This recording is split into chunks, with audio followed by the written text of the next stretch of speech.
the American Constitutional Republic, affairs of state in Oklahoma, the beliefs, principles, opinions, and views of people just like me.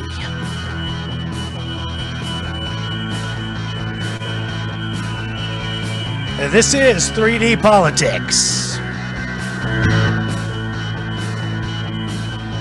featuring creator and curator of SoonerPolitics.org, David Vann, expert on Oklahoma state government and a professional advocate in mental health care. Also, founder and scholar at constitutionalgrounds.com, political leader David Oldham, educational speaker and also former state of Oklahoma elector, and of course, beautiful me, your comedian and political humorist, Tommy McKay, father of five and verbal Viking. Here we are again, 3D Politics rolling out. Is it amazing how fast the weeks go and the news cycle is insane? I have to, like, whatever happened last Monday or Tuesday, I've got to take notes to remember the clever things I would have said if we had a show every. But I mean, a lot of stuff happened last week that I totally forgot about. But before we get started, as you know, both Davids, Van and Oldham, we always make ourselves human before the show started. So I know you guys are never ready to be human. But remember, I'm going to ask you again next week. So I'll go first. The first Mother's Day with my daughter being the mother. So I'm a grandfather for the first time. Congratulations. I was very excited. They're only 2 months old, and the young boy, his name is Phoenix McKay 1, and he already spoke. Can you believe this? Said his first 2 months. He already said his first words, and he said, kind of stumbled a little bit. He said, my wife was there, and he was looking right at her. He said, Maga. And I couldn't have been more proud. Oh, So what about you guys? Anything? Yeah, you know, I've got 6 grandkids now by 2 of my kids' families. The third one, you know, she's just got married not too long ago, so we're taking it easy on them. But I had, you know, I sent out a public Happy Mother's Day to my 2 daughter-in-laws, because you know what? They are raising my 6 grandkids very well. And by God, grandpas, you need to tell your daughter-in-laws Happy Mother's Day and thank you. Right. Isn't it? It's hard because it becomes so difficult once there are multiples in just like birthdays. There's one every month. Yeah. Oldham, what do you got? You're human, they tell me. I am human, and we've been enjoying the warmer weather until it started cooling off again. But we were out at Ocho de Mayo this weekend in Broken Arrow.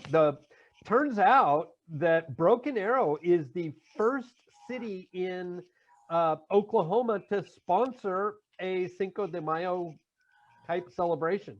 Good. And so good turnout, good bands, and some good dancing and so forth. And so we were out there this weekend. Nice place to be, nary a mask to be seen. There were a couple, but hey, you know, to each their own. Everybody got along. Okay. It was very nice. I gotta say, I do this whole, you know, classic Mexican music. I'm gonna put it this way. They love the polkas probably even more than my Polish and German ancestors in central Minnesota. I mean, you drive through Lake Wobegon country, Minnesota, and half the radio stations, you know, are going to have oompa, oompa, oompa on. And you know what? Mexicans fit right in up there. God, no idea you're going to go racist on me again. Absolutely. And just to take this down, it totally racist. Oh my gosh. You know that was because of the French, right? Oh my gosh. Actually, strange bit of history. And my ex-father-in-law is quarter German, so I know this in part from that. But Napoleon actually conquered Spain and therefore took over Mexico back when he was in the early 1800s. Yeah. Well, what happened was he was so busy fighting wars, he didn't have anybody to send over there. So he hired German mercenaries, just like the Hessians, just like the German and Austrian, and they came over with the polka. That's where the Mexicans got it.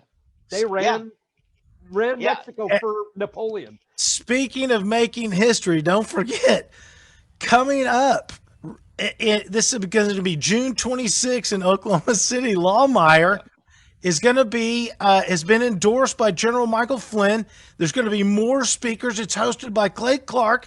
Get out there. Doors open at 2. This is at 2501 Conference Drive, Norman, Oklahoma. And if you want tickets, you can go to www.jacksonlawmeyer.com. And remember, it's Saturday, June 26th. And I just wanted to make sure that when we were talking about history, so just I'm amazed. Okay, but all right. No, I got to throw in here because I've been just about everywhere. I know people. I have two relatives who were also mercenaries, Flemish Belgian, and they were in Napoleon's army. They were officers, and they were actually captured in battle in Spain and spent 10 years as slaves, sold into slavery in Spain. And you know what? I've got relatives who I can say and I can prove we're actually slaves, unlike some of the other people are one. Street cred. Yeah, so you know what? They escaped eventually and got back to Belgium, found out that both of their wives had married other men. Oh no. Well, at least their husbands didn't. So we've got so much to go on here. I got like 14 different bites from a GT Bynum. And it's something that you're all going to be recognizing. Now answer me this. Was this recently or from the past? Let's see if this works here. In abundance of caution, we shut all of our systems down. And the city, as you can imagine, at this point has a number of different interrelated computer systems, just like any city does. And it was important to us that we shut all of them down. So he's shutting all of the city down again is my headline. And do you think this is COVID related, or is this a news story from today? Hackers. Oh my gosh, that's right. We shut all of our systems down. Systems are shut down. The city, as you can imagine, at this point has a number of different interrelated computer systems, just like any city does.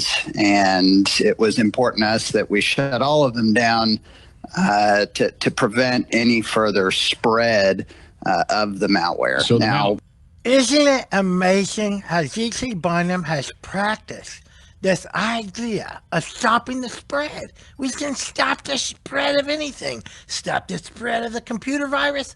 Stop the spread of the other viruses. So look at this. Here we go with another example of GT Bynum. So the headline, let's give credit where credit's due. Shane Kutchell. This is from the KRMG site. City officials ransomware attack causing technical difficulties. Officials say they're working to bring services back online next week. So this is from today. Tulsa, Oklahoma. The communications director for the city of Tulsa, Michelle Brooks, says the city is experiencing technical difficulties due to ransom attack. Down lower, the Tulsa customer care 311, dial 311, everybody, and you'll be able to take calls, but services will be limited. They're asking callers to be patient because they're experiencing higher calls than normal. My point being, once again, about I've got so many clips and I know how this works. We're going to run out of time, but we spent so much time trying to humanize Oldham, we ran out of time. So anyway, so we've got to get to this. So notice how at the end there, the idea from Bynum is to always shut everything down is my point. So here we go. Second bite, Jimmy. Oh. The malware was triggered then. It's not a matter of you found it before it was triggered. It was triggered. That I can't comment on right now. I don't want to get into how we identified it at this point. Okay. But what I can say is that I think most of the inconvenience that folks are going to experience is not because of the malware. It's because we're being super cautious at the city of Tulsa in shutting down all of our networks to prevent it from spreading. This is would someone like to comment, please? Yes, that's the best line yet. Next time I'm in class and they say, David, could you tell me what 18 to the 7th power is? Mrs. Jones, that I can't comment on right now. And notice how he's totally glossing over the fact that he, as the city official, is screwed up. We've been hacked, right? And so his answer is, well, the only way people are going to feel it is...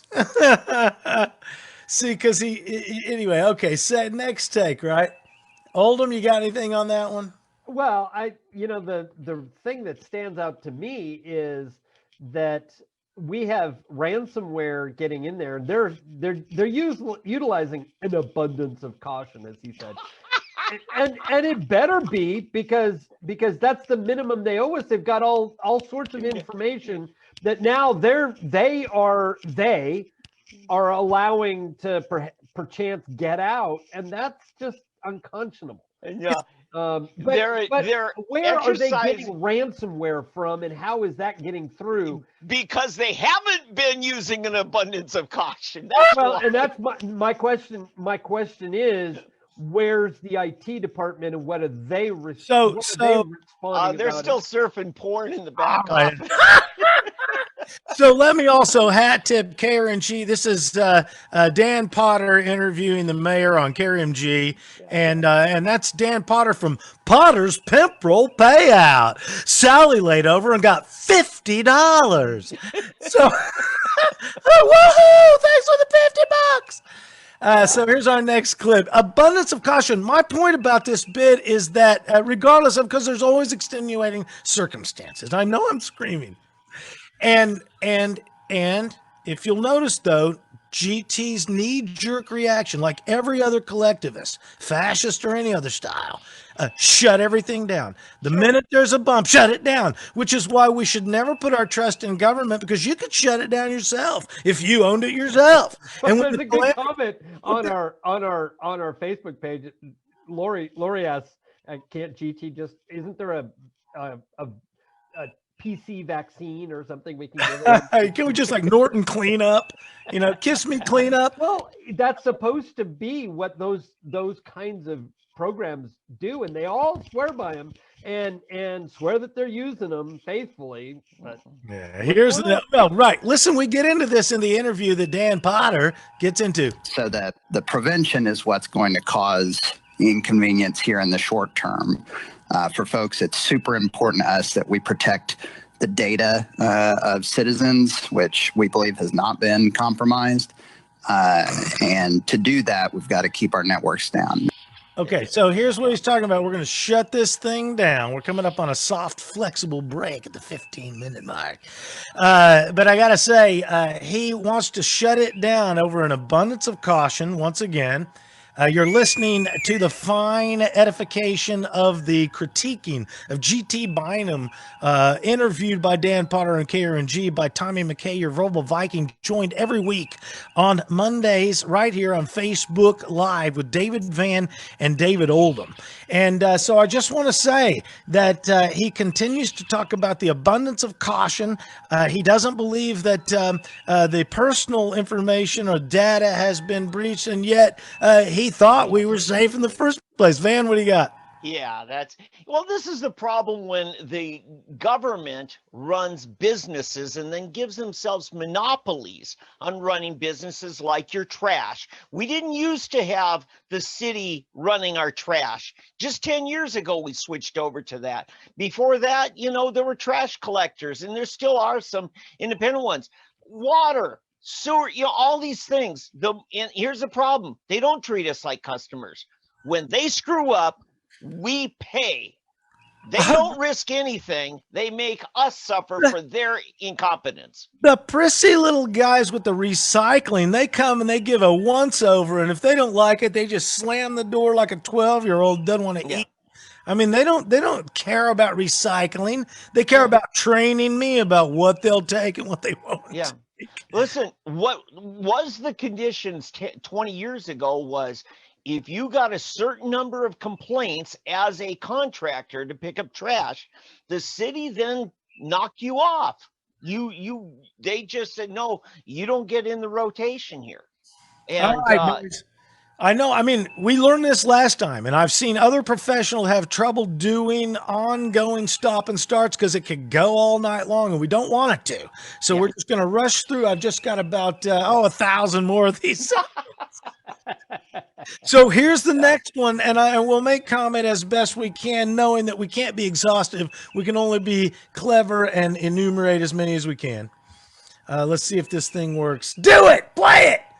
Do what I say! come on, Ethel.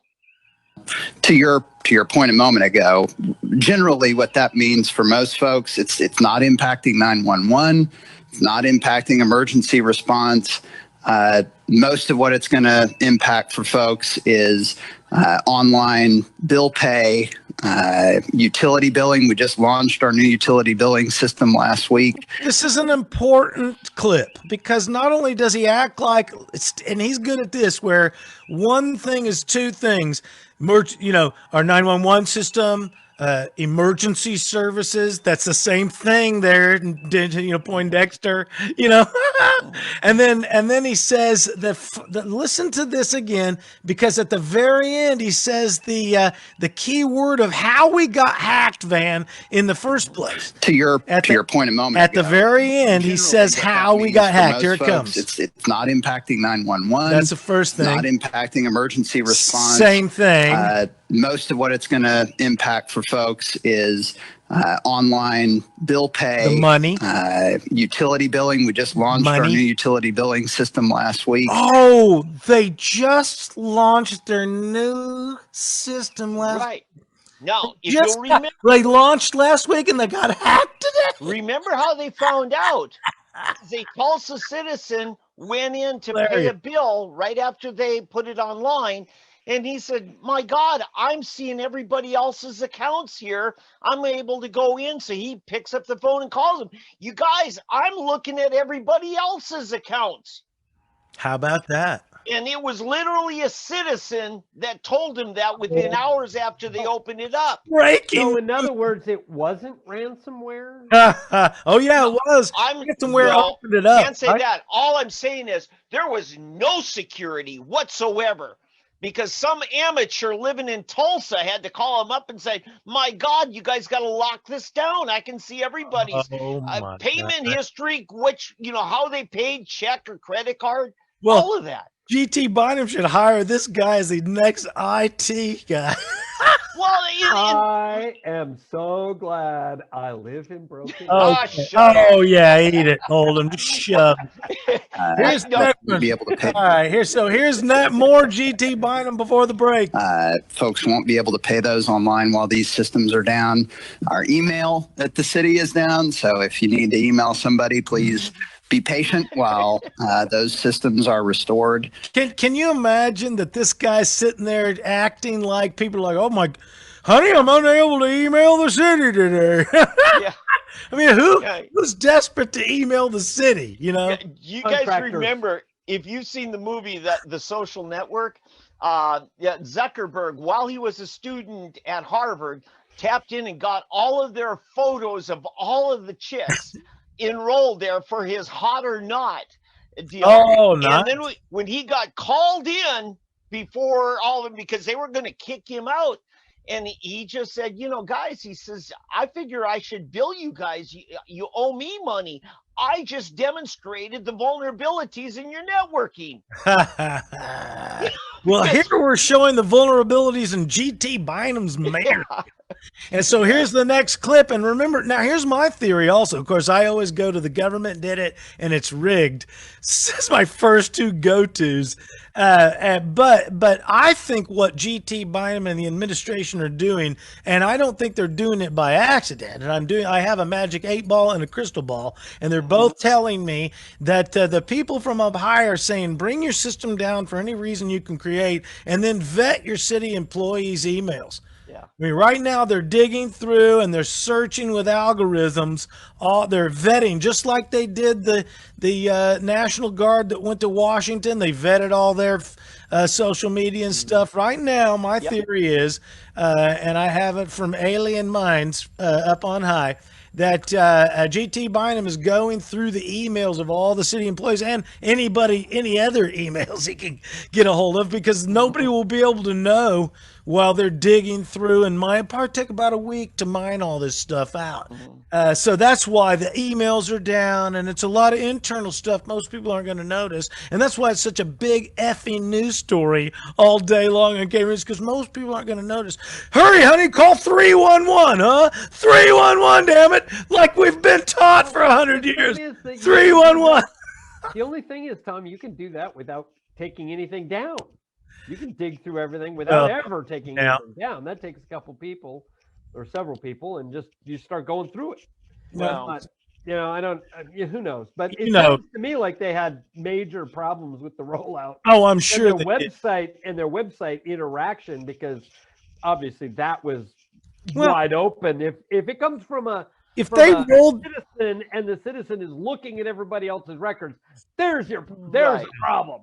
And Oldham's not going to say as I will. Oldham is a networking expert. He's amongst his clients are some of the world's largest corporations.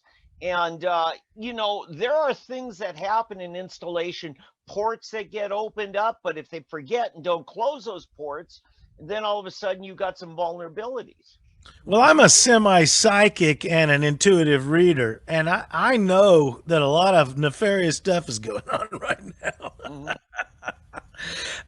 But I think that it's clear there's as much correlation, causation between my theory that they went online with their bill pay thing, and that's when they got hacked, and that's the reason, as there is to masks and virus, Here's the next clip to try to finish this in the next 5 minutes. We'll never make it.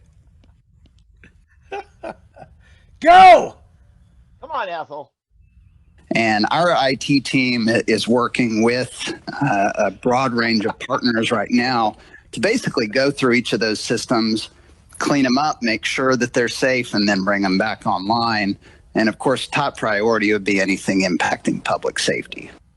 I want to know, has that IT team made an oath of public service? Really? And because we are going to talk about that a little bit later. So, in the constitutional focus tonight, David Oldham. No, that wasn't where we were going to Not go, but tonight. we'll mention that, because David Oldham has his own. Even the IT team is supposed to take in order to be paid. David I don't Oldham think now has. anybody knows about it.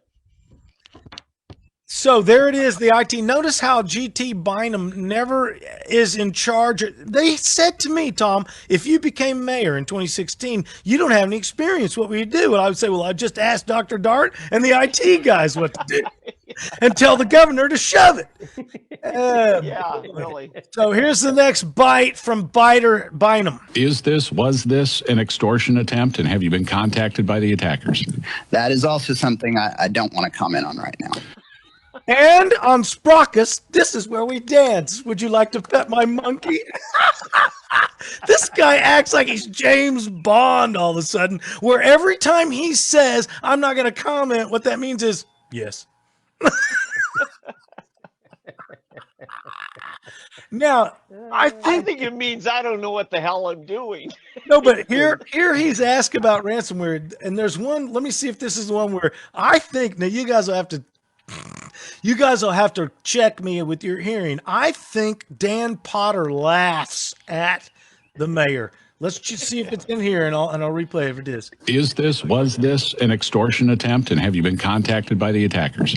That is also something I don't want to comment on right now. Yeah, really. He didn't laugh there. Here's the next bite after that one. And this is... Okay, let's say people have business with the city, as you just alluded to. The only way, I guess, to conduct business right now is in person, isn't it? Well, or by phone. By phone? I mean, Okay. our phone systems are still working. And so any business that you got to contact with the city, I mean, we are, as somebody who always tries to look at the silver lining, we'd be in a lot worse shape if this had happened 6 months ago. I mean, our team is back at work at the city of Tulsa. I mean, I have heard some pitch. What before. the heck? You mean because of COVID 6 months ago, they sent them all home? I hope we aren't paying them. Oh yeah, they were working from home. They were remote workers and things like that at the time because of COVID, just like Which so is many other absolute crap. And Right. let's also understand, although it is a different system, it's a different part of the IT system. Their phone system is on the IT network. Oh yeah. I love Most how phone systems are GT Bynum has moved us forward in Tulsa from his great-great-great-great-grandfather, who was mayor in 1889, all the way up to the phone system. Yeah. And you can come in person now. This is ridiculous. I could have done this. I swear to God. I'm sure you could have brought us down the list, Tom. Merry Christmas. Let's do another one. In their offices. And so if you need anything at the city, you can still call folks or go drop by in person. All of that is still fully accessible for people. Okay, I want to say it again. He does it again. Watch how he makes one thing into two things. Listen. In their offices. And so if you need anything at the city, you can still call folks or go drop by in person. All of that is still fully accessible for people. All of what? You can call or come. There's not all of anything there. Was instead of paying your bill online through the web portal, you can over the phone or in person. Okay. Now this is a long clip. What do we got here? We're just closing in on 27. Okay, here we go. We're working this good. You guys are doing good. You guys are good. You're non-human. You're doing Shut good. your mouth. How confident are you that you'll have things back up in a week? Well, and it really, what I'm being... Okay, this one's a good one. Ask yourself this as you listen to the mayor talk. Does this sound like a guy who's in charge, of anything? How confident are you that you'll have things back up in a week? Well, and it really, what I'm being told by our tech folks is it depends on the system. And so things that have a higher level of use and public importance, whether that's the email system or the systems that our police and fire use, those are at the front of the line, and those will be restored first.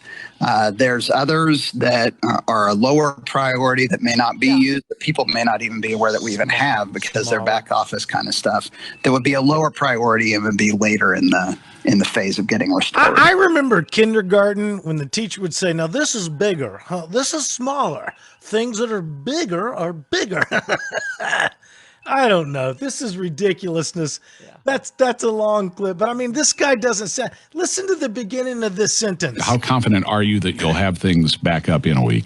Well, and it really, what I'm being told by... Well, it really, and what I'm being told is, and again, it's not him. He doesn't think a thing. Dr. Dart tells him, the other people, the IT guy, you're listening to the brilliance of Tommy McKay. You're fine, verbal Viking right here every Monday night on 3D Politics, and we're going to bring it to a close here pretty quickly with the GT Bynum clips. Here we go. Remember, it's never GT Bynum's fault. It's always Dr. Dart told him, and the IT guys told him, let's squeeze two more in. Has this incident made it clear to you there are vulnerabilities that need to be fixed? Suddenly, we're going to see if it's clear to him, and we're going to find his answer out on the other side of the break. Isn't it exciting? So you guys know where we're all headed. Are you guys going to be able to go with me to the big event? Right Sure. now, it sounds like it. I've asked for my tickets, and I have not got a response yet. I'm looking for a backstage pass. Of course, I'm not going to do anything crazy to get it. So I don't know. Well, what we need to do is we do need to be there and interview people and and give them Sure. all a shot to be on 3D Politics because we're the place to be. All right, take yourselves out, boys. All righty.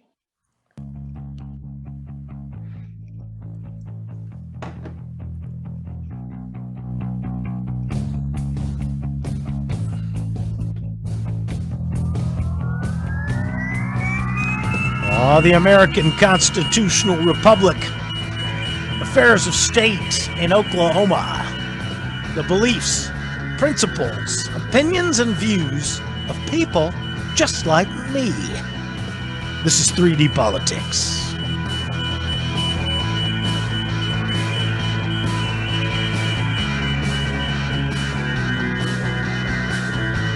Every Monday night featuring creator and curator of SoonerPolitics.org, featuring David Vann every Monday night, expert on Oklahoma state government and a professional advocate for those needing mental health care. And also David Oldham, founder and scholar at constitutionalgrounds.com, political leader and educational speaker, and our host of the segment Constitutional Focus. Woohoo! It's all exciting around here. And of course, me, your verbal Viking, Tommy McKay, your fine comedian and political humorist, former mayoral candidate 2016. We've only got 3 more bites here. Remember, we just listened to the question set up by the Dan Potter from Potter's Pimprel Payout. Sally laid over and got $65.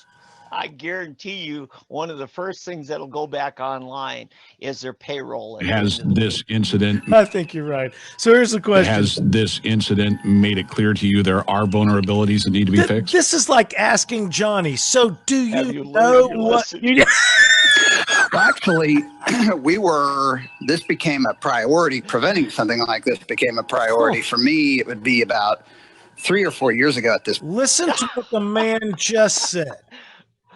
Okay. What would happen if it hadn't been a priority? That'd be Oldham, we can't hear you. I'm mouthing that it was a long time ago we knew about this stuff. And not just 4 years, 4 years Good thing ago. he's had 3 years to be ready for this. Does this guy sound like he's running anything? He's, well, I made this a prayer, so let's kill it, and we're almost done. 3 more bites. Well, actually, this became a priority. Preventing something like this became a priority. For me, it would be about 3 or 4 years ago at this point. The city of Atlanta had a malware attack, and they were not prepared for it at all, had no systems in place to protect them from it, and their entire network was held hostage by hackers until they were willing to pay a ransom to release it. And as soon as I saw that, I got with our IT team and said, we need to make sure Tulsa is never in this position. What? Thank you. Okay. Good thing we're never in You this. We're going to go on cannot for 30 hold- minutes. You cannot hold a network ransom. I am sorry. It cannot happen. Missing You can reset context. everything. You just start. You just reset, reboot, and it's just not possible what he just said. What? Right. I mean, it's because all you do is files, disconnect right? from the internet. No, it's not even that. Okay, Oh. so they reset your passwords or whatever on your routers or your switches. Reset the things, go back to default, put everything back in, change your passwords, and start from scratch. Now that'll take Unless a you little don't bit have of 'em- time, but it's all you do is disconnect from the network, and they got no more control. There is no ransom. Wait a minute, Oldham. Hold it. happen. Hold it. Hold it. Well, several of your systems have specified ports open for different things. If you go back to default reset, you got to reset up all those things. Well, yeah, but there you have you have your configuration files so you can do them. Oh, You know what you Wait- got to have, but you have to Right change now- the passwords and you have to go in. Hold on, right now, but you GT can by literally getting yourself out of configuration file. literally getting yourself out of ransom jail is click disconnect one connection, and you're back to being free again. You're off the internet, but you're free. Then you reset, and then you start getting back online. Unless it's files on a hard drive that get encrypted. That's That's not a network.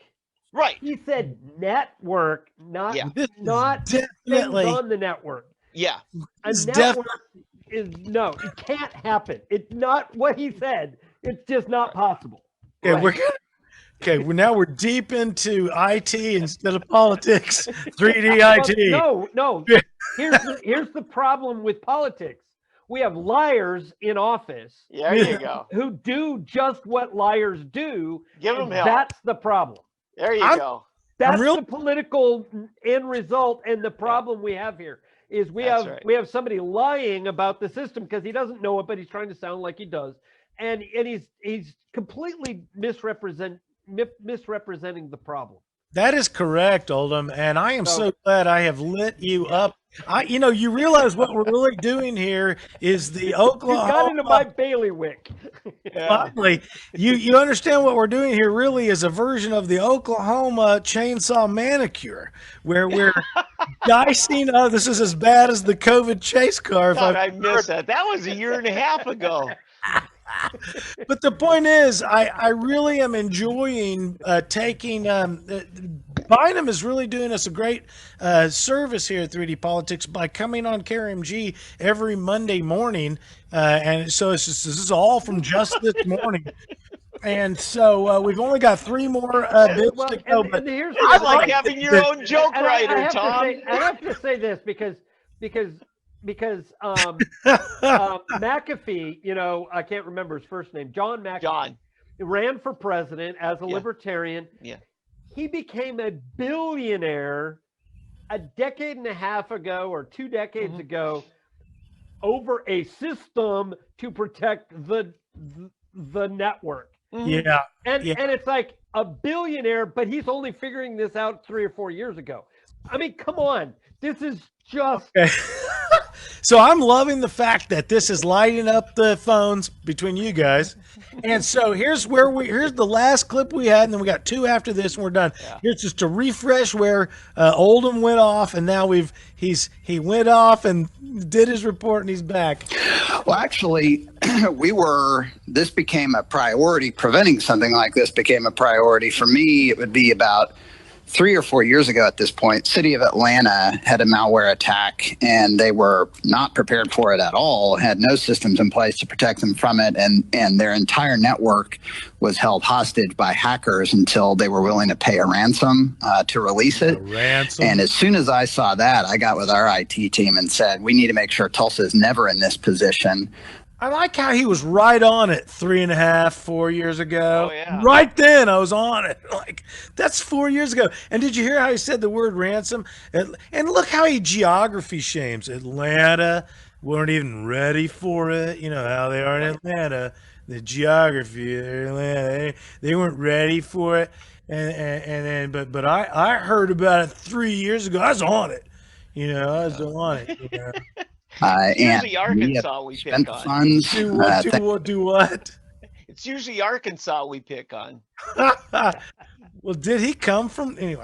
And we have spent the funds, thanks to the city council approving them over the last several years to put. Okay, don't insult me. We have not spent the funds, and not thanks to the city council approving. This is absolute.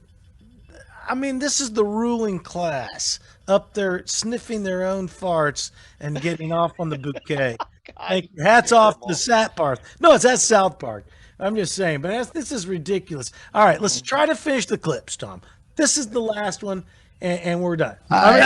We have spent the No, funds. that's a lie. There's one more after this one, but it's a much shorter than this one. And we have spent the funds, thanks to the city council approving them over the last several years, to put the systems in place that protect our network from having that kind of situation. I mean, that's just the day and age we're in. Major organizations like cities, states, large corporations, we have to be fending off these types of attacks all the time.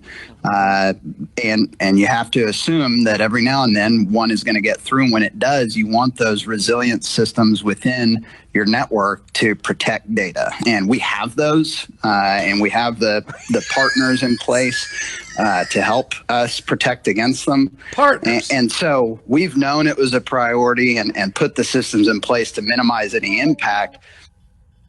Can you believe this? I could have shuffled like this, no problem. I could have said, well, Oldham was in charge of it because he's the only guy I know that owes IT. And Tom, that's why you lost the election, because this guy can shovel manure and make it seem like it's, not.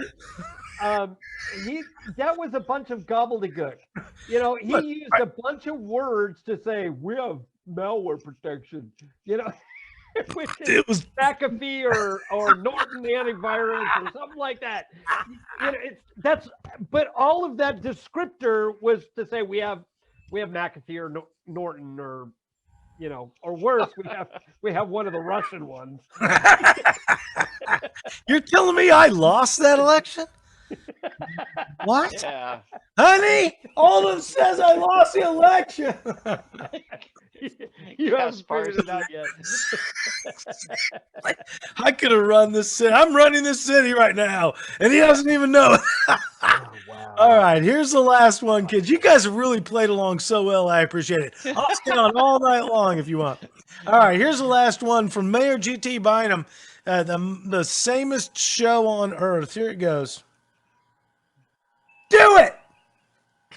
Come on, Ethel. Yeah. Ethel. It's just once you know that there's something on your system, you want to immediately go dark and close everything down so it can't do anything else, and then go about restoring everything. And that's the process that we're in. Don't you love how it does something? You don't want to, you know how you go dark. You know how I'm James Bond. Hey guys, this is James Bond 007, license to kill. All right. All right. Anything else on this guy? No. That's all I'm for. more than done at this All point. right. Well, you guys played along real well. So, up and coming is the GOP update. Van, Yeah. right? Are we ready with that? We are. And I want to say, Bennett's getting his teams together. People are stepping in, stepping up. I Now, want to for give those, the audience member that would be John Bennett, the newly elected state GOP chair. John Bennett is getting his, what did you say together? Getting his teams together. People are stepping up, volunteering, and John is taking volunteers. I want to call attention. It's on front page of Sooner Politics. Al Gerhardt did on his newsletter last night. Literally, Al is the recruiter right now. He's got a landscape team that's going. He's got both the mowing part and the flower beds. I mean, we've got Republican groups sponsoring the flower beds. We've got mowing assignments going on.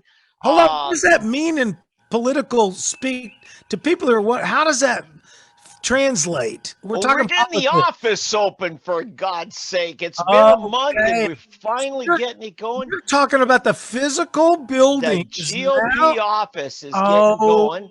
Okay. And we're about to hear some change. I think we're going to be hearing in the next couple weeks about a bunch of appointments getting slated for approval by the state committee. They'll probably be meeting next month sometime. We've got to get that out. What you were saying about Al Gerhardt is he's literally talk about grassroots. He's mowing. He's organizing mowing the grass for the GOP and getting the bed around the physical property to look decent, right? Yeah, he went in and took inventory of, all the things that need to be repaired. I mean, my God, we don't even have decent conference chairs. He went out, got somebody to donate 8 more conference chairs. Wow, I mean, you're listening. you just asked. There's so many people willing to help. They just have been saying, just tell me how to help. Thank It's- God you're listening to the GOP update from David Van. We're Yeah. over that GT Bynum story from the last years and millennium. Joining us every week, David Van and David Oldham from Constitutional Grounds. Go on, David, with the GOP update from the state. And John Right. Bennett State Fair. Those who know me here in Tulsa as a home improvements contractor, I'm taking my work vehicle. I'll be over there on Wednesday afternoon getting a bunch of the lists done. I mean, the buildings had a lot of things in disrepair and the outsides looked hideous. And somebody just donated a state-of-the-art alarm system. Unbelievable. It's fantastic. Awesome. And if you need help with that, let me know. Great. Great. So a lot of people don't realize that the Republican Party actually has a physical location where that needs maintenance. Yes, it's the Dewey Bartlett Foundation Center, the Dewey Bartlett Center. Or if you remember, now we're talking Dewey Bartlett Senior. Oh, okay, I'm over it. Yeah, Dewey Bartlett Senior was, I believe he was like the first Republican governor. He was a good guy, good man. Yeah. I liked him better than his son. Well, there you go. Anyway, I didn't know the dad, but the son. The son didn't become governor, but dad did, and I believe he was a U.S. senator at one point. So there's a work day going on this Saturday.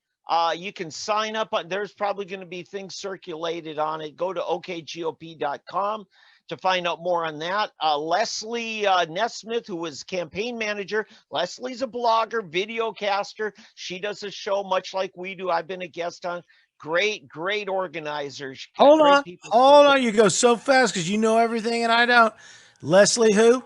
Nesmith, and she's a campaign manager for who? She was John Bennett's campaign manager for his run for state party chair. Okay, so all right. So for people who are interested in helping the GOP here in the state to help John Bennett can go to thegop.com, did you say? OKGOP.com. OKGOP.com. Yep. And then two other bloggers, webcasters I want to plug right now is our good friend Kevin Batts, who's been on our show last summer. Kevin and his partner, Miles Rahimi, have a video production company. They ran video for the state convention last month. They are handling communications. You're going to hear a lot more going on in that. We're actually updating standard operating procedure manuals for all of the offices in the GOP, right down to precinct chair. We're going to really get this thing going. And I mean, it's just people saying, how can I help? Right. And people are fired up, aren't they? Yes. Well, hey, and because people are fired up, let me do a quick plug. John Bennett. Well, no, Steal John Bennett. Thunder, Oldham. Perfect. John Bennett John Bennett will be in the area. He will be in Broken Arrow at Water's Edge Winery on May the 17th. It's a Monday evening. He will be in Broken Arrow speaking while we're on the air. He will be speaking. Actually, you guys will be on the air. I have to announce. You guys will be on the air. I will not be able to join you because I will be in Bartlesville speaking about the U.S. Constitution and constitutional grounds to the Bartlesville, Washington County GOP. Great group. A week tonight? It's a week from tonight. Yes. So next Monday night, John Bennett, Water's Edge Winery. Join us. Get over there. See him. Help me out here. Be in Broken Arrow. Who's hosting the meeting? That is the Broken Arrow, the Citizens for Liberty Broken Arrow and Freedom Fighters Broken Arrow. Gotcha. And so they are the host. John is coming over. He will be the guest. And so you can come out, have some locally made wines. Spoke to the supplier of some of their brews and wines and so forth that they all brew locally. This weekend, he's also in Broken Arrow. It's a great guy. A millennial, a military guy, Chance Taylor, Taylor's Brewing. Anyway, great kid, understands the Constitution. Got to get him going. He wants to start a blog and maybe do a show. And apparently, before he went into the military, he was employed at KRMG and Channel 6 or something like that. All right. One of the TV stations. So anyway, all sorts of good things going on. Yeah. But Bennett will be in the area, so if you want to come out and see John, you can do that. Thank you. And then what else? wait a minute. While he's mentioning the things, we've got Nigel Farage coming shortly thereafter, right? Yes, next Thursday, this Thursday. Yes. This Thursday, So, just all right. 3 days away, we have Nigel Farage, the international celebrity head of the Brexit movement in Great Britain, got them out of the EU, the European Union. He will be in Tulsa, and let me share this real quick.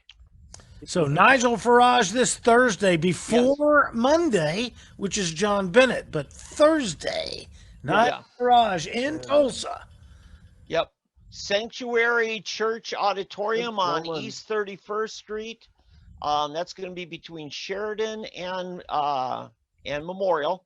Correct. Right off of I-44 and 31st Street, just to the west of I-44. And let me show you the For those old timers, it's the former Woodlake Assembly of God campus. Correct. It's now called the Embassy. Sweet. And so, a couple weeks ago when I went by, it still said Sanctuary out on the lawn. So that's it may well. But let me just share this. It's going to be a colonial style red brick church. Okay. And so here's you go to Facebook and find this event. It's the Nigel Farage, America's Comeback Tour. He is partnering with Freedom Works and is going all around the country. And so Tulsa is one stop because several of us are involved with Freedom Works, and Rhonda Villamont Smith got us all involved in Freedom Works. And so he's coming here. We've got at this point a bunch of reservations. You need to get on, send in your RSVP, click on the event that you're interested, get your tickets. You can see there where it says find tickets, and get your tickets and so forth, because we are quickly running out of room. But he is internationally famous. I am a fanboy. I cannot get over the fact that we're going to have this guy here. I mean, this is an international guy who is as down to earth, and I'm hoping we are going to have in place. We don't have it yet, but I'm hoping we will have an after party that we can announce that night, where we can all go out and do what he says is that he want his way of instituting Brexit, getting everybody on board, was he wanted to go out and have a pint with everybody he could. The problem was his body just couldn't take it.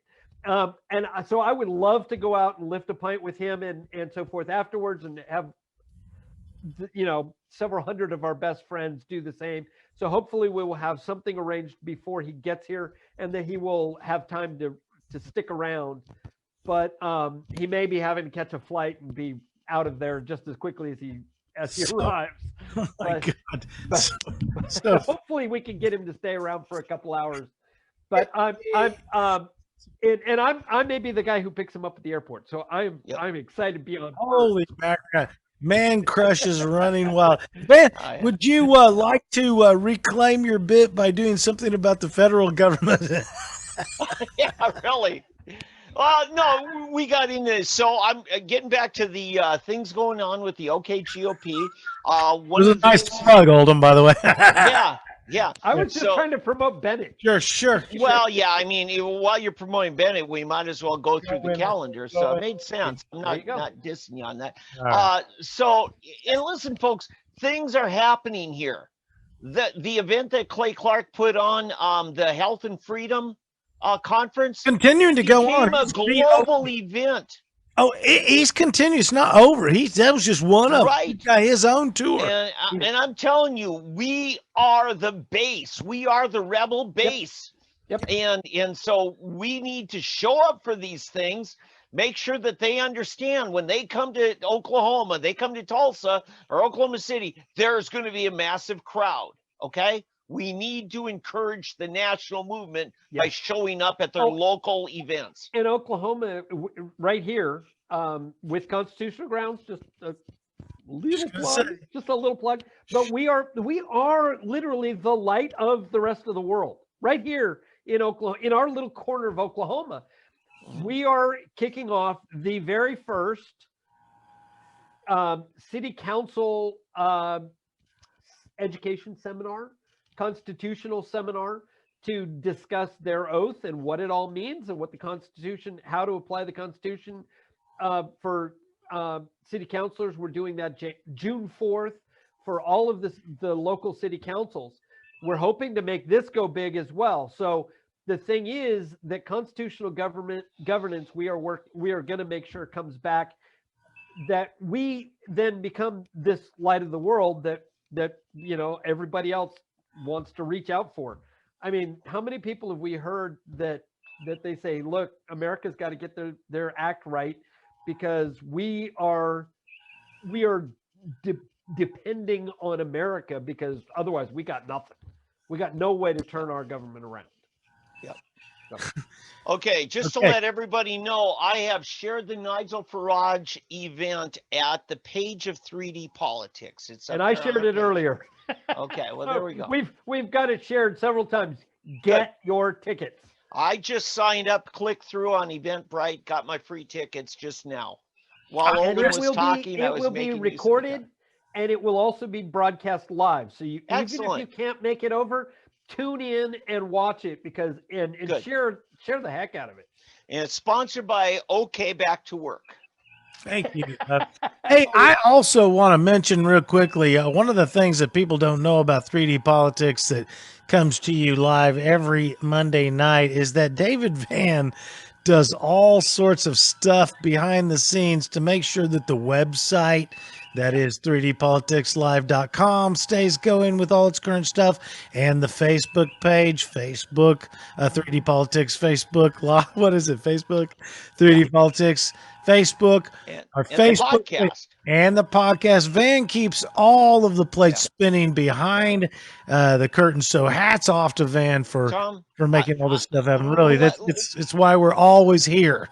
Let's make a plug on this. I don't care what your device is, your mobile device, whether it's an iPhone or an Android tablet, phone, whatever. You probably got some podcasting software, came preloaded. If not, I use Castbox. There's several of them. They're good. And just put in 3D Politics and hit subscribe. The reason I say that is podcasts are very independent. When they knocked Alex Jones off of all of the social media platforms, he went back to podcasts. That's about all he had besides his website. So I want to tell all of our supporters, all of our fans, our viewers, and all of our partners, be sure that you bookmark our webpage. And the haters. Oh, yes. God, we need haters. That's the people I represent. Don't want to get soft, So anyway, so subscribe to our podcast. All right. Thank you. And Van, thank you personally from me to you for keeping all that stuff going. You're way happier than I am, and just kicking ass on that all the time for over 2 years now. When I tell people we're here every Monday night, they're like, so what? I say for more than 2 years, they're like, wow. Yeah. By the way, I want to close on my Al Gerhardt report. Okay, because Al Gerhardt, let's give him credit where credit's due. He's a wrecking ball type. He's like Trump. God, yes. He's a person that comes in to call truth the way he sees it without worrying about the tuxedo that he's wearing getting dirty.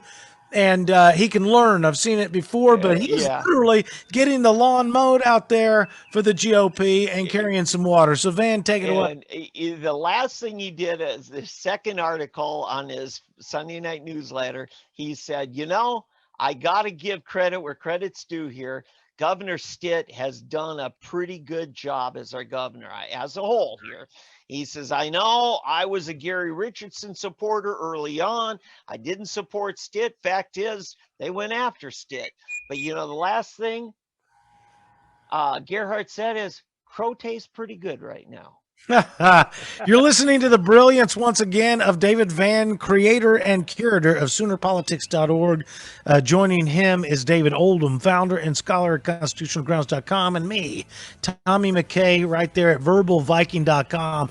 Now, gentlemen, we can always come back unless you want to finish it right now. You got anything more to say? We'll have to shut you guys down and bring it all back. Otherwise, Constitutional Focus coming up after the break, right? you ready, Oldham? Let's do it. All right, send yourselves away. We're going to light it back up again at the top of the hour. All righty.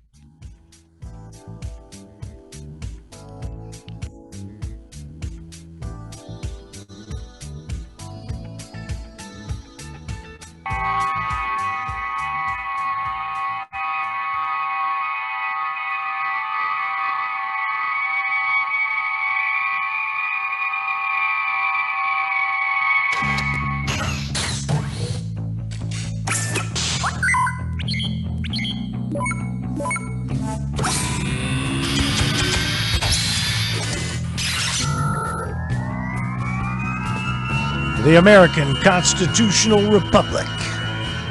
Affairs of state in Oklahoma.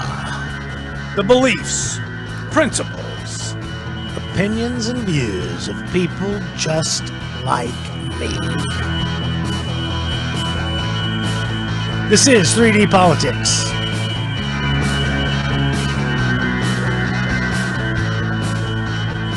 Every week joining us, the amazing David Van, creator and curator of SoonerPolitics.org.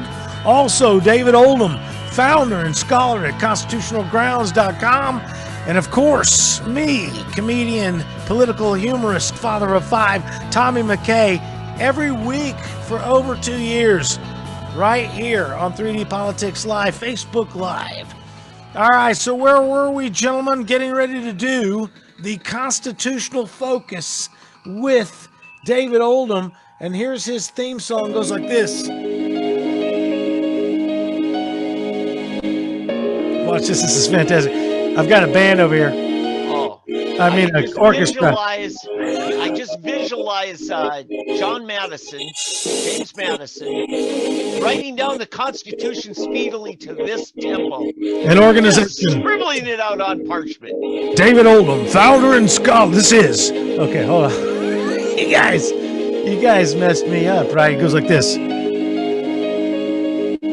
David Oldham, founder and scholar at ConstitutionalGrounds.com, political leader. This is Constitutional Focus, an organization teaching liberty and promoting the restoration of constitutional governance. Find him at ConstitutionalGrounds.com. It's the first time you had your own theme music. You know, there it is.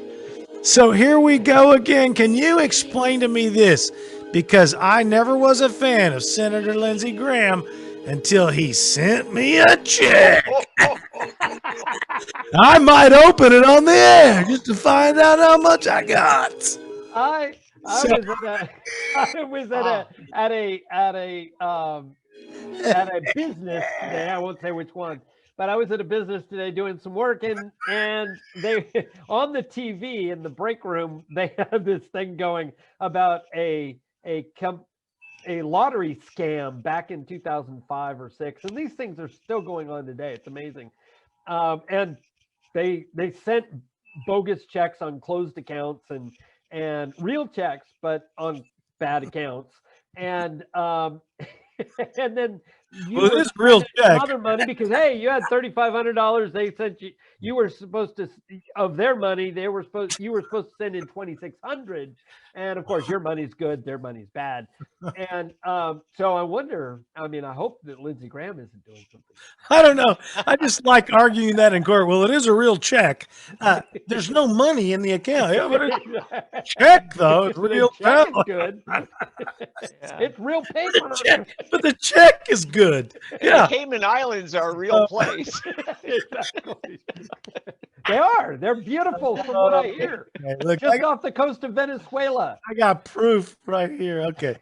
Oh, hey, before you jump into the meat of this, I want to say I got a letter from Joe Biden this week, Oh no. and he said, Are he you a says, Democrat I'm very donor? concerned that people are not getting back on their feet. And so I made sure to send you and your wife a $2,800 check. And I just want to be sure that you got it. Let me know if you didn't get it.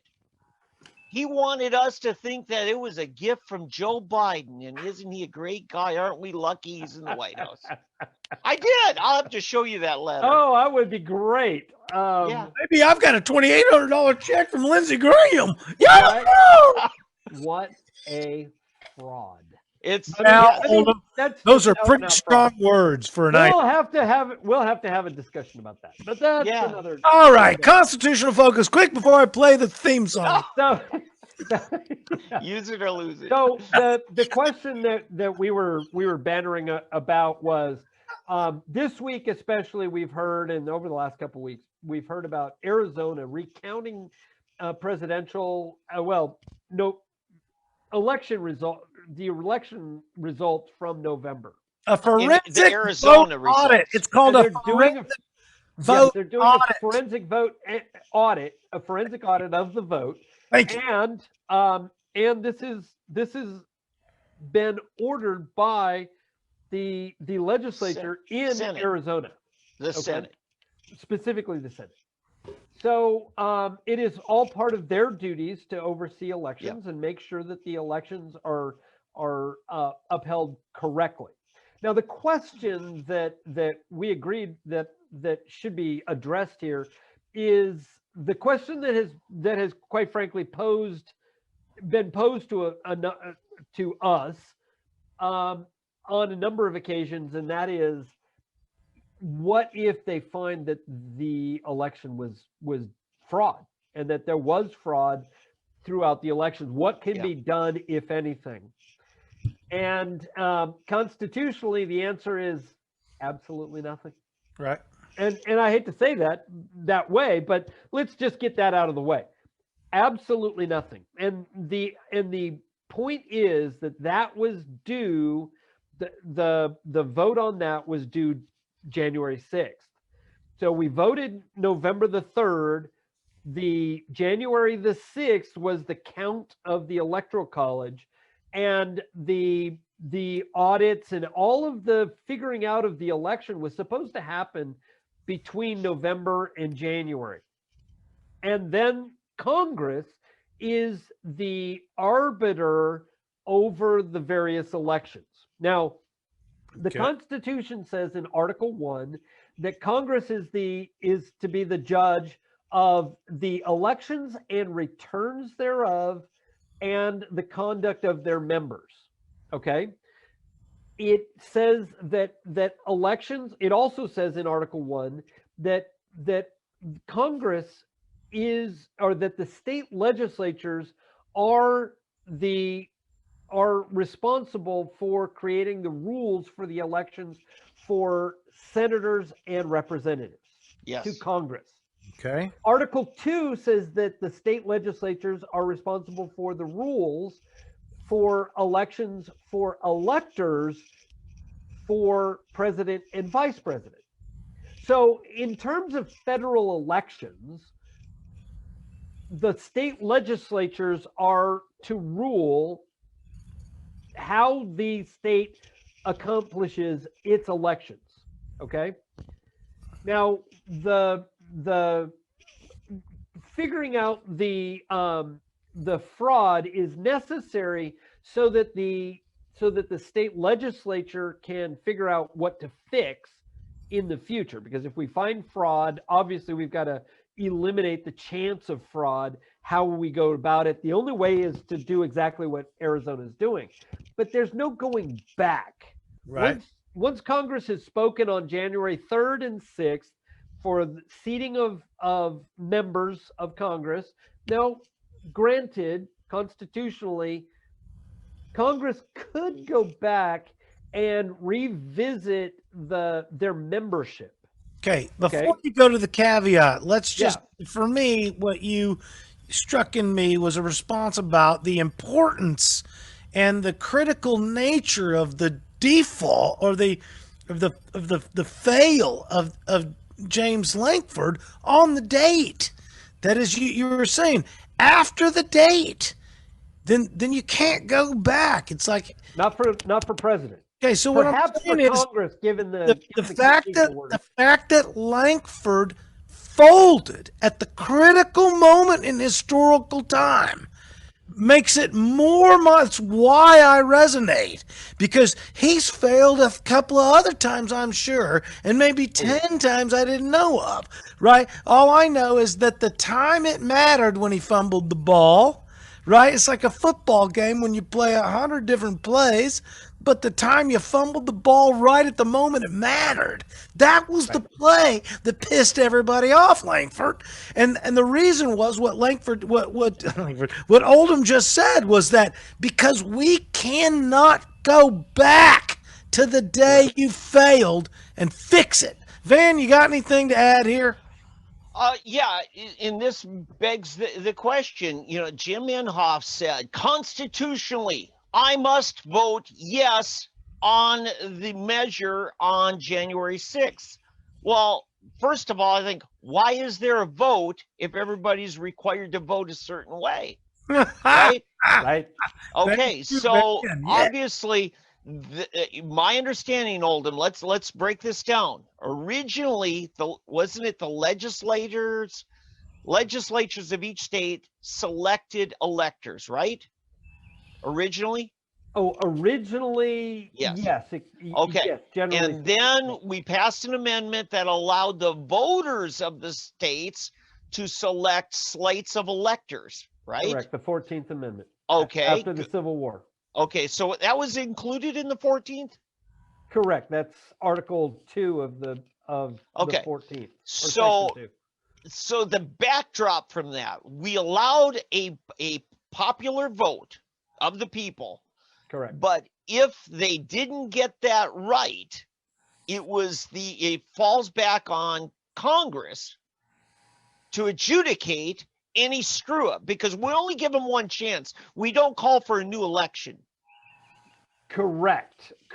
No, constitutionally, Congress is to be the arbiter over the Electoral College. And the 14th Amendment, Section 2, very clearly states that the basis for representation is to be reduced in proportion to the number of voters denied or in any way had their right to vote abridged for president, vice president, or the electors for president or vice president, members of Congress or the state legislatures. So Congress, when it comes to federal elections, federal offices, Congress, and the president, those always end up in Congress' hands, and it ends up as Congress is the one that is to actually impose the penalty upon the states who run illegal elections. And here's the problem with what you brought up with Inhofe, and Lankford had the same problem, and quite frankly, it ran across the board. Right. Even though I was trying to get people to listen, they just didn't. I didn't. That was, and the reason that Inhofe said he had to vote constitutionally for the electoral slates is because he was looking for fraud, didn't see fraud, and therefore said, okay, we have to accept the votes from the states, or the slates, the official slates from the states. The problem was, as we talked about right here on this program, was that the states did not hold lawful elections because they ran off of rules not authorized by the legislature, right? Not positively instituted by the legislature, but instituted by the judiciary, by the executive branch, whether it be the governor, whether it be the election board, the election secretary, the secretary of state. In various states, it was different. But and then they just said, well, if they don't positively act to change what we've set in place, then by default, they're just acquiescing to what we've done. No, that's not what the Constitution says. Constitution is a document of positive grant of power. If you are not positively granted the power, you do not have it. And that's important to remember. And the executive branch and judiciary do not have positive authorization unless the judiciary denies them. They don't have the power whatsoever. And the reason we know he's right is because you're listening to David Oldham, the founder and scholar at constitutionalgrounds.com. He's a political leader, educational speaker, and specifically a former state of Oklahoma elector from the United States Electoral College. David Oldham joining us, of course, every week and keeping all the underlying plates spinning. David Vann from Soonerpolitics.org, creator and curator there, expert on Oklahoma state government, teaching me everything I ever needed to know about state government. All right, what do you want to say? Because I have yet to open my envelope from Lindsey Graham. Do that. No, just to wrap up real fast. Van's got to go though. Van's got to go. Hold on. Van, hit it. I just posted a link to a Democrat Oklahoma podcast because I discovered on this episode 5 years ago, it's by Mark Falk. Mark used to be the Democrat state chairman in Oklahoma. He's a populist. There's some things he and I actually agree on and might even advocate for together. You know, a few things. No. But he called foul on the elections in the voter machines 5 years ago. He was a big Bernie Sanders guy, and he talked about how Hillary Clinton was made the nominee through fraud. And he said Oklahoma is one of very few states where the state election board actually operates the elections in the county and runs the machines themselves. Almost every other state, it used to be Diebold they used, and now Dominion's one of the big ones. But they're Diebold machines, but somebody else runs the operation. Right. And so I just posted that link, and you'll want to download it before it disappears. Because 5 years ago, the Oklahoma Bernie Sanders Democrats, who control the Democrat Party in Oklahoma, they're the energy in the Democrat Party. They were calling foul the same things you hear Rudy Giuliani and Steve Bannon and so many others talking about 5 years ago. Was the Democrats saying it? So I want you guys to hear that. Big time in California. He was robbed. He won California handily, and they came out and said, "Nah, Hillary." Exactly. So, guys, I want you to listen to the time when the Democrats were actually concerned about the voter machines. Okay, you had one more point, Oldham. Well, and I was just going to say, just to wrap up. So the point is that it wasn't about whether or not there is fraud. It's great that Arizona, and quite frankly, every single state in the union should be doing a forensic audit and finding out the pitfalls and the problems with their particular system so that it can be revamped by the legislature, okay, if necessary. Absolutely necessary. But just remember, it's for the next time around so that the legislature can get it right and eliminate the loopholes and things like that. And constitutionally, you might be able to go back and revisit the congressional membership. And Nancy Pelosi the other day said that she alone had the right to seat members or not. It was amazing that she thinks she alone could do it when Congress itself, the House itself is what can do it, but she thinks that she is the House, obviously. Right. And anyway, but the point is that it's other than the congressional membership, it would be for next time. Now, mind you, what should have happened on January 3rd and January 6th? January 3rd, there should have been objections raised for every single state that ran illegal elections. Whether there was proven fraud or not, they ran the elections illegally, and therefore none of those congressional members should have been seated. Right. And then the Georgia election on January 5th should not have been seated because it was run under the same illegal rules that they ran the November elections under. Oldham, we got to clarify. January 3rd was when they actually swore in new terms for the House, right? Correct. And the Senate. Okay. So between November and January 3rd, there should have been objections made to the new membership that would be sworn in on January 3rd. Yeah.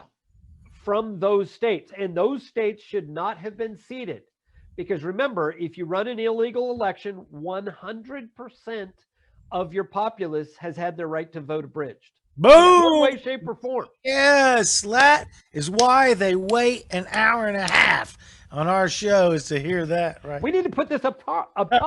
But just pull that quote. and so because they've had their right to vote abridged in one way or another, positively or negatively, then those people must those seats must not be seated.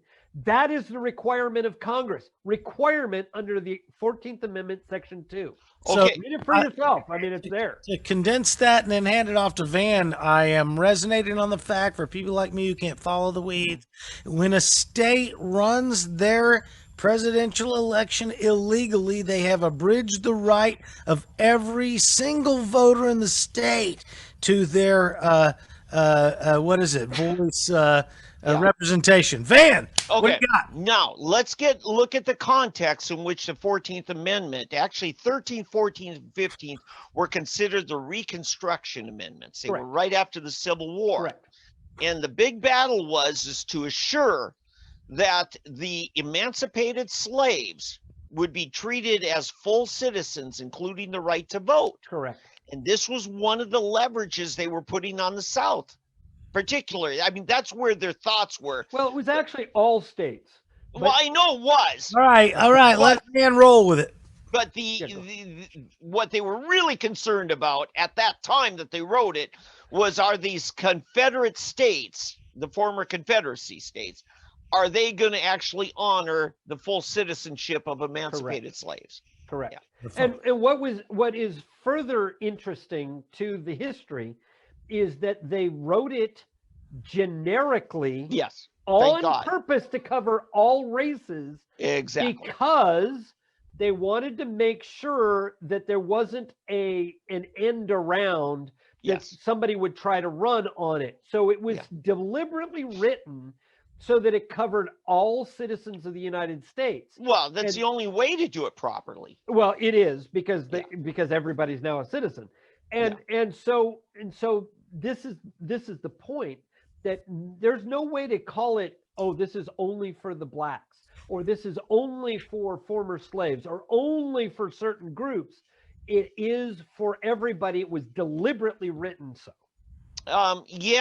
But I've got to say, it was unique in Oklahoma territory. And this weekend, I spent a lot of time studying the Reconstruction treaties in Oklahoma. The slaves in Oklahoma still were not given full rights as citizens, because nobody in Oklahoma was considered to be subject to the jurisdiction thereof. So what Van does in his private time is why we always humanize ourselves at the beginning of the show. Now, keep in mind, that's a phrase. Personally, I'm intrigued. Now, so you were reading what? Because McGirt has jacked everything up. Yes, they have. Yes. Go ahead. I'm actually working with some lawmakers on some resolutions coming up having to do with this. So I've been in constant, communication today and over the weekend with them. But here's the point. We've been talking about the anchor baby issues and who gets citizenship just because they're born here and da-da-da. But the phrase, and subject to the jurisdiction thereof, because we told the tribes, look, you can stay in Georgia or Florida or wherever and be U.S. citizens. But if you want to govern yourselves, if you want autonomy, you're going to have to go to Oklahoma, to Indian Territory, where you can govern yourselves. When you govern yourselves, you're not subject to the jurisdiction of the states or the federal requirements that we put on the states. So that's why I want to say this is an important thing. Because the blacks of the former Confederacy were subject to the jurisdiction of the United States and of the several states, they get full citizenship and full rights. Correct. Yeah. Right. Yeah. Those that lived outside of the United States, of which Oklahoma was outside at the time, even though it was surrounded by United States, it was outside. They weren't under the jurisdiction. Pop quiz. It's January 21st. I wish I would have had like theme music. I know. You didn't warn me. Okay, January 21st, 1867 is a special day in Oklahoma. Why? Pop quiz. Your grade is on the line. You could suck as a citizen. You can't answer. All right. January 21st. January 21st. 1867. Yes. October 22nd. You ready for it? Same year. That was the day the last tribe which owned slaves in Oklahoma, the Osage tribe, signed a new treaty emancipating the last slaves in Oklahoma. And Now, by the way, it was the third Monday in January. Do we honor some special day the third Monday in January? My God. Yes, we do. Man, you are sufferable on the January 20th. He's got a thing. 21st. Yeah. Yeah, it's like you're hung up on this thing. I'm telling you, I've been talking to some legislators, and there's some things. So that's why you're hung up on it. That's right. That's right. Because there's this thing. Now tell us what it is again. Because I do not want Juneteenth to be treated like it was the day that slaves were emancipated, because it wasn't. Oh, because it's math. Because it's inaccurate. James Langford, of all people, wants to make it a national holiday. It wants to take away Columbus Day at the same time. And I'm saying no. For Oklahoma, for the United States, the last slaves were emancipated on January 21st, the third Monday. Right, because that's when the whole United States was free of slaves. Hey, Oklahoma has something to speak about that happened here. That was because third Monday in happened. Listen, just 10 miles down the road from where I sit, used to be Osage tribal well, actually still is, if you believe McGirt. I do. I believe him. And if you were 10 miles up the road on January 20th, you could still own slaves. Of 1867. So, that's the important day when all slaves were emancipated, finally. 2 years after the Civil War. And so, I mean, we are ranked 49th in getting rid of slavery. No. Well, I mean, 46. But it's we were important. last. I don't do math. Literally, I do not do math. So. I will take it upon me, because nobody else seems to want to. The of tribal history. For instance, Greenwood, which if you're black, you're proud of Greenwood. That's the name of the worst slave oppressing Indian chief, Greenwood LaFleur. It's like they're celebrating the emancipation exhibition. Why would you celebrate Greenwood of all the people? I don't know. And if you're they're celebrating a massacre. I mean, you could celebrate. But they don't know. They have no proof of a massacre other than hearsay, and we're spending our tax dollars trying to validate a theory. It's a riot. No doubt it's a riot. Here's how I'm balanced: is that I take what Van says about my people, the Cherokee people, the Jeep people, the people who drive Jeep, call by my name. And what I'm saying is, yes, we had slaves. And when I argue with my mother, and her being my mother, we were both Cherokee by genes and genetics. And she told me something about the freemen at the time. And I said, well, I actually agree that they should be allowed to be in the treaty. And she said, why? And I said, well, have you read the treaty from 1876? She said, no. I said, well, that's why. You're listening to Tommy McKay, the verbal Viking. That is the treaty from Cherokee 1876. Viking. The Cherokee Viking, the treaty from the Cherokees included the slaves. It did by textual. If you just read it, you know. I have proof. It's possible to be both a Viking and a Cherokee. Have you heard of the runestone in Heavener, Oklahoma? Yes, I have. There you go. It's Cherokee territory. Well, close enough to it. Of course, I do a pilgrimage there every 60 years. Yes. I'm supposed to be there next year. All right. So you're. What other trivia can I bring This up? is. Have you been there already? Is that what you're saying? I was there as a very young fetus. And I got to say, I did open my letter from Lindsey Graham, and there was a check enclosed. But before we get there, you guys are going to be amazed. We're not going to take this for another half an hour, are we? No. Okay, good.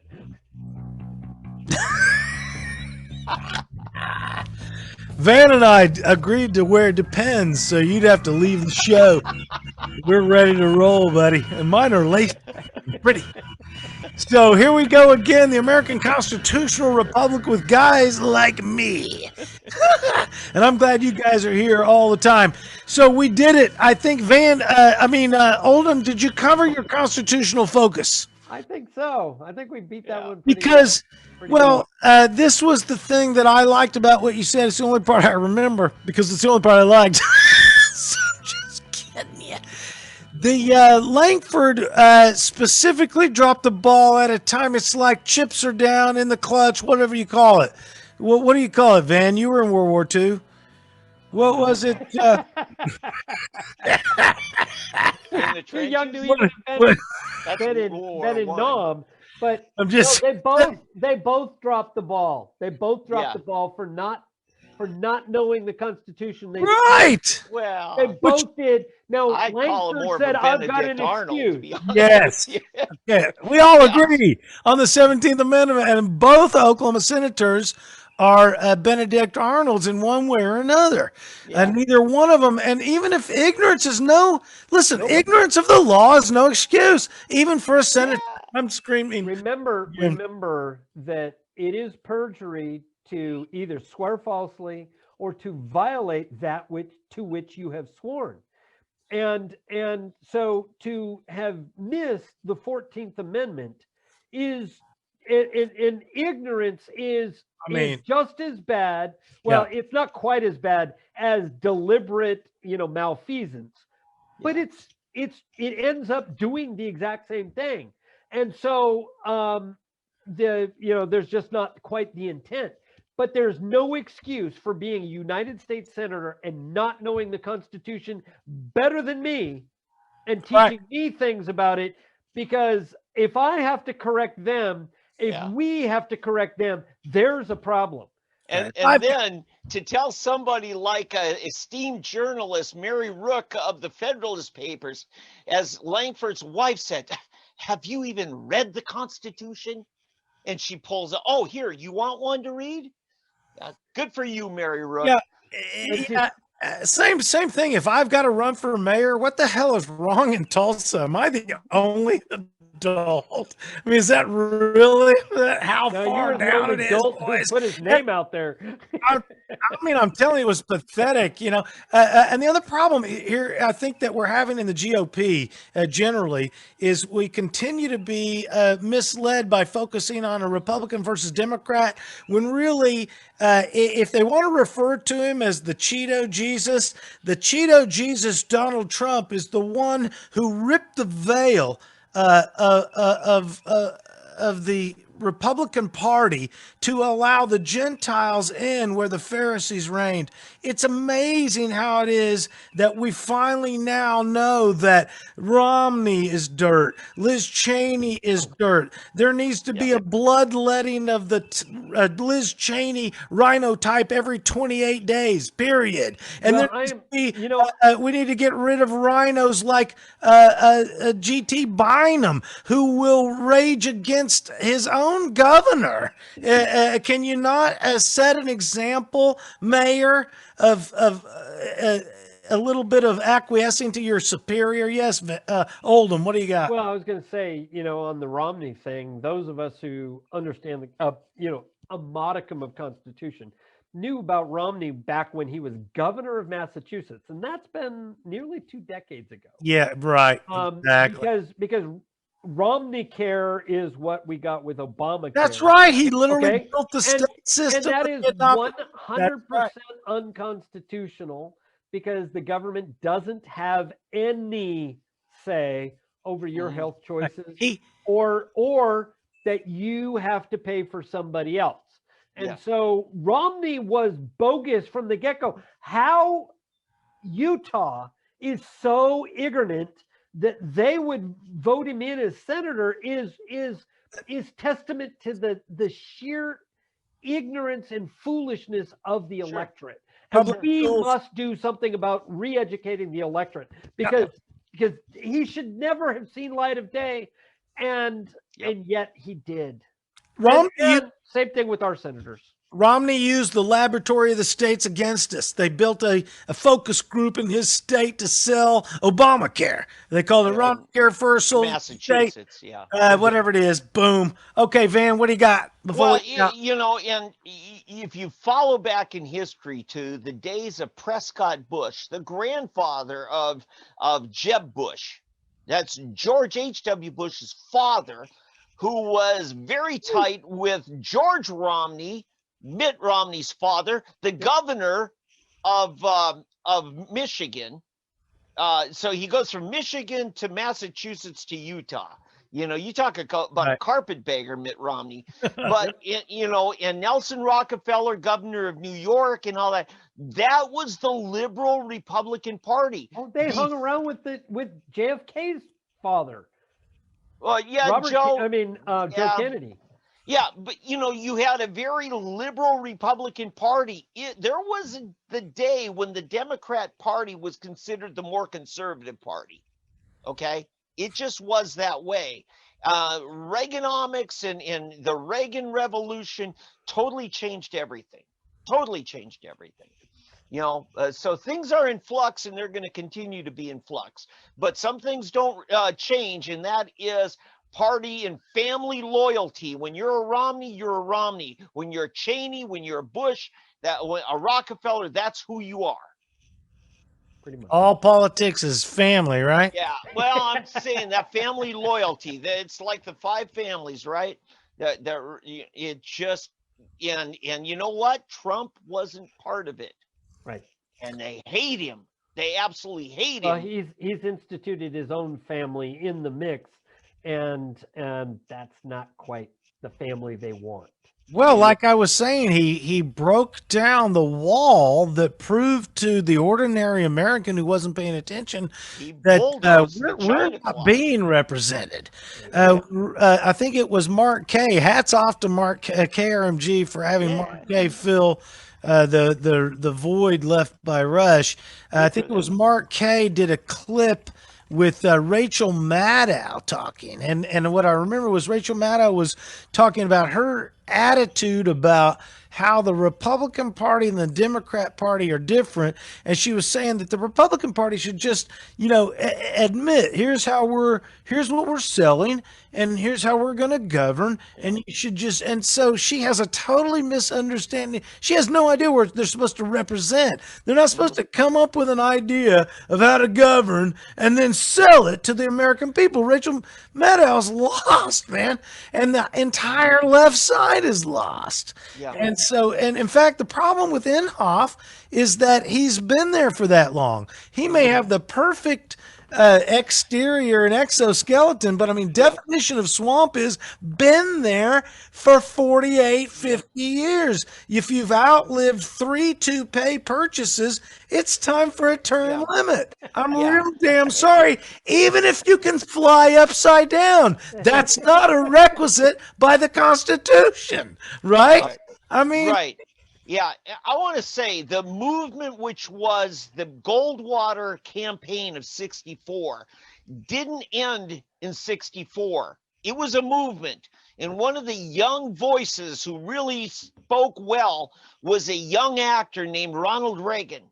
And if Goldwater had won, I don't know if we would have had a Ronald Reagan. But it was in the ash heap of that loss when Romney and Rockefeller and Bush killed the Goldwater campaign in 64, right. that they ended up having to deal with Ronald Reagan. And in 76, they had to beat him back. And Gerald Ford used all kinds of tricks to wrestle that nomination in 76. And they tried to destroy him then, but you can't destroy a movement like you can a campaign. Also, MAGA is a movement. I'm going to share this because I don't have time to bring it up now, but I got into a Facebook spat with some young millennial who thinks it's a good idea to raise taxes. And instead of writing an article this time, I just put together a bullet point article that goes a couple of pages. But it was the President Reagan's economic program, and he cut taxes, et cetera. And I'm going to go into that next week. Good. There's a 25-year-old history of accuracy, hindsight 2020, and some moron on Facebook wanted to say, well, in 2017 they did something and it did something. I mean, like he had a 300-day window of accuracy from his historical perspective, and I was explaining to him, if you cut, the whole axiom of the argument was lower rates raise revenue. If you cut and lower tax rates, you raise revenue. Well, I don't know if that's true, Delaney said. Yeah, it's called the Laffer curve. Art Laffer Thank you. devised Here's it. a guy's got a brain. All I know is what feels good. Yes. What is It's the Laffer curve, and there is a sweet spot. Now, keep in mind, there is a point if you're not doing any taxes, raising some will raise more revenue than raising no taxes. But you're right. The Democrats usually go way overboard and kill our economy. And Reagan simply did the same thing that JFK did back in 62.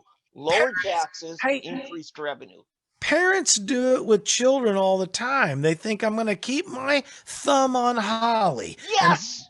And Holly can only go out on Friday nights from 7 to 11. And so what does Holly do between 7 and 11 on Friday nights?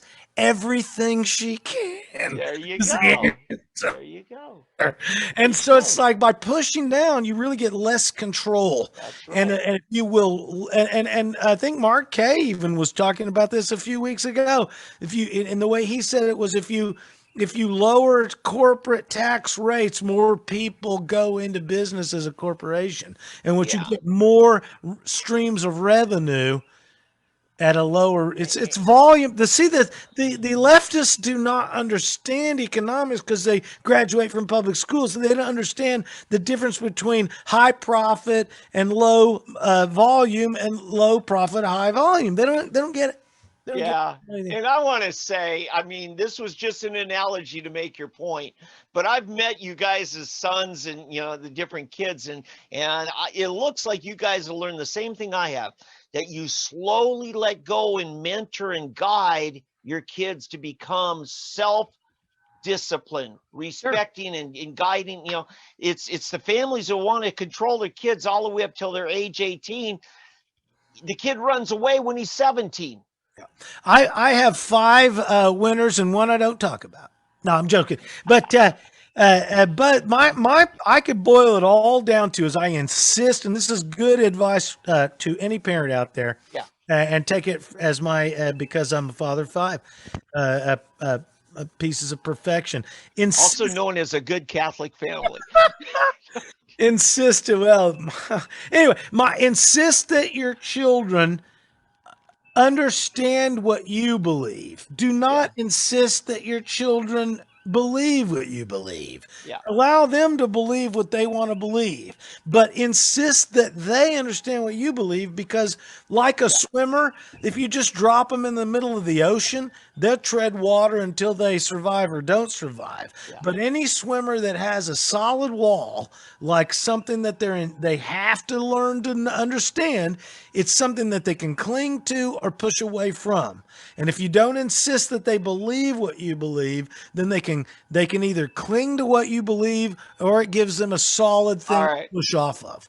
All right. Had too much caffeine. I need to call it a night. Ladies and gentlemen, you cannot believe how amazing we are right here at 3D Politics every Monday night with a creator and a curator at SoonerPolitics.org. That is David Vann, and also joining us every week, founder and scholar at ConstitutionalGrounds.com. Join us again next week to me, the comedian, political humorist, father of five, and former mayoral candidate right here in Tulsa, Oklahoma. Let's get out of here, guys. Take yourselves out. Thanks for being here, guys.